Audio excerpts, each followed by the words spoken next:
Hey, it's Osman with House Einstein, and here's 7 things you really need to know about real estate in the Chautauqua neighborhood.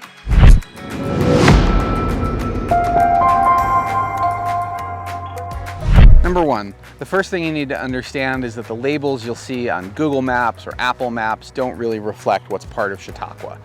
Some of those labels aren't even used at all. The interurban park, for example, realtors don't call it interurban park. Nobody in the community calls it that. Everyone just calls it part of Chautauqua.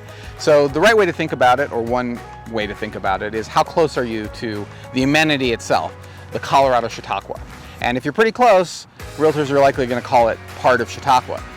With that said, there is an actual neighborhood inside Chautauqua. It's filled with historical cottages, most of which have dodgy foundations, questionable electrical, no insulation. They're all historic, and those residences tend to go very quickly. So if you're interested in purchasing one of those, you better be prepared to move really fast.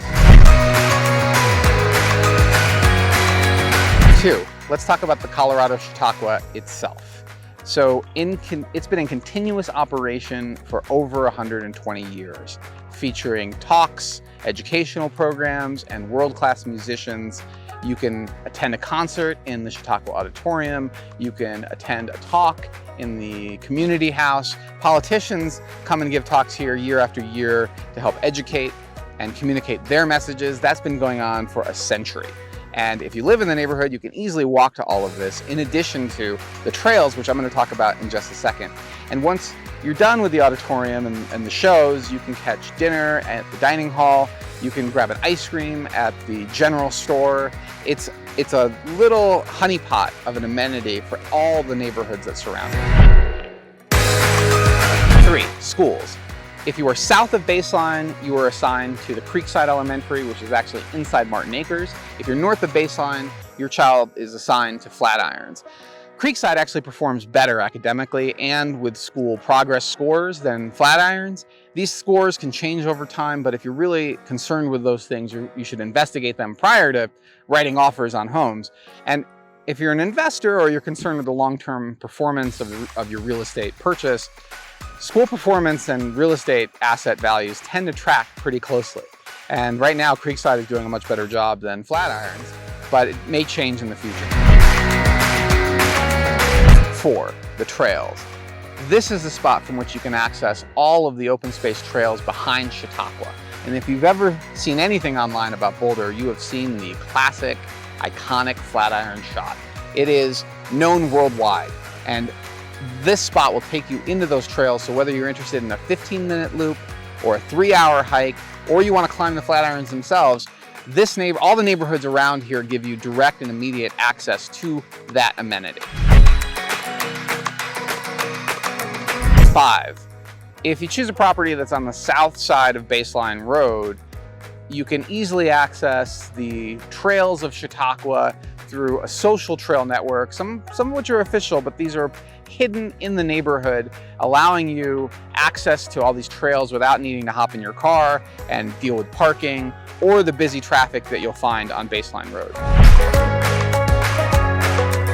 For 6 and 7, I'm going to tell you a few things that are not so nice about the Chautauqua neighborhoods.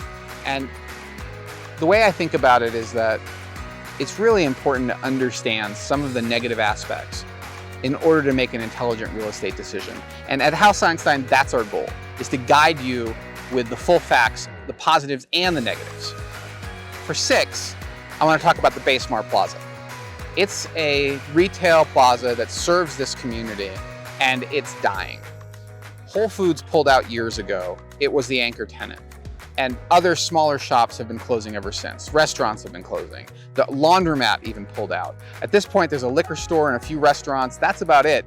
And it's a real challenge now for the people in this community. They have to drive a little bit further. Okay, maybe that's not a massive challenge, but it's still a challenge. They have to drive further, and that retail plaza is dying. The owners of those shops even don't know what's happening. I asked them when I go in and do any shopping in that plaza.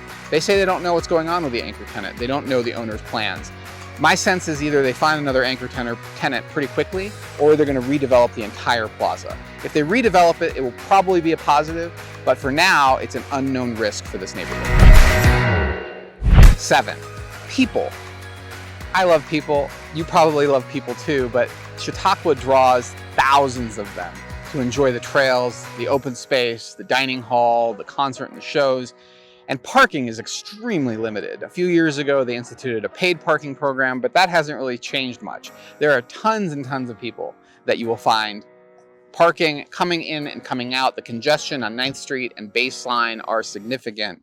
And if you live in the neighborhood, particularly if you're only a couple of blocks away or a couple of houses away from Baseline or 9th, you're gonna find a lot of people walking on your street and a lot of people taking up parking spaces. It's just part of what you have to deal with if you're gonna be this close to one of the gemstone amenities for Boulder.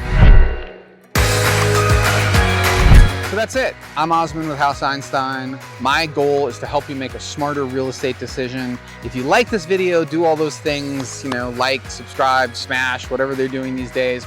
Leave some feedback. We love feedback. Really appreciate that. I hope you've enjoyed this video, and I'll catch you next time.